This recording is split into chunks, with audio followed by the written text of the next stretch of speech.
Hey all, and welcome back to Fuzzy Ducksy Gaming. So today we're going to be talking about companion influence and bolster, and these are topics that I see coming up a lot, and to get into it we first need to look at the maths behind the issue. So the first thing we need to do is take the vector of all our companion stats and times it by the first 7 digits of pi. We then need to work out how long a piece of string is before adding the former to our companion's base stats. We then need to times this by the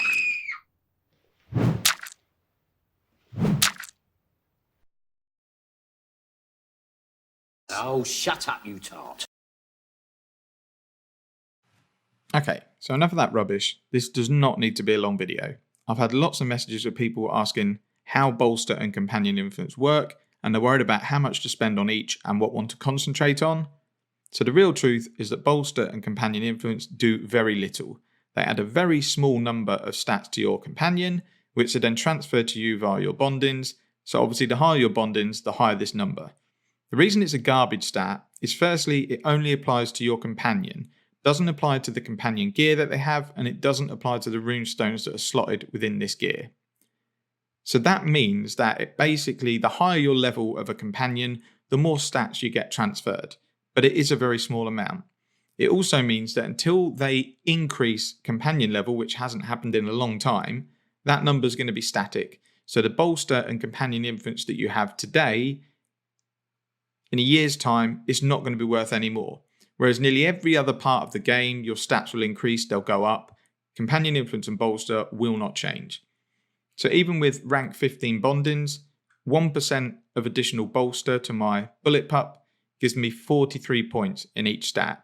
It gives a tiny bit more for the augmented stats, but it is a tiny bit. So this means even with rank 15 bondings, I only gain 120 stats in each area for 1% bonus.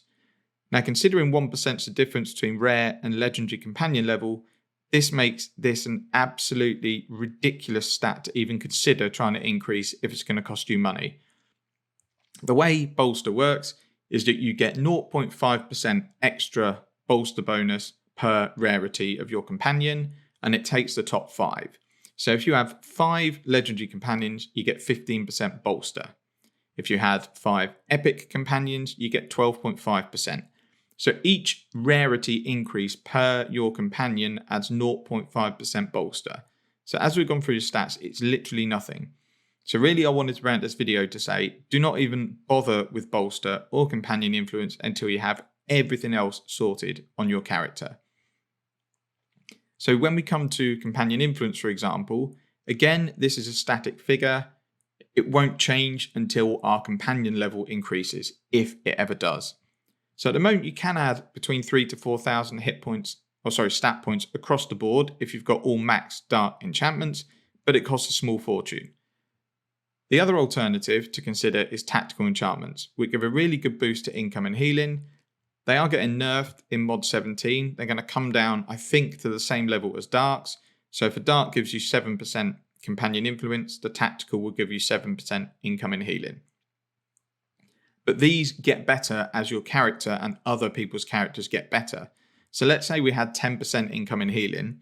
We may have an insignia bonus that heals us based on our hit points. In a year's time, we're going to have way more hit points than we do at the moment. It also adds to income and heals that you get from, say, a cleric.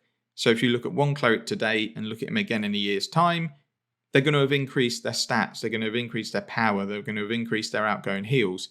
So these tactical enchantments get better as other people's stats get better, whereas the darks stay static. The only thing that's going to make darks give more stats to you is if they bring another rarity level out of companion, like mythic, and then it will give you another small boost, but again, will probably be not worth it.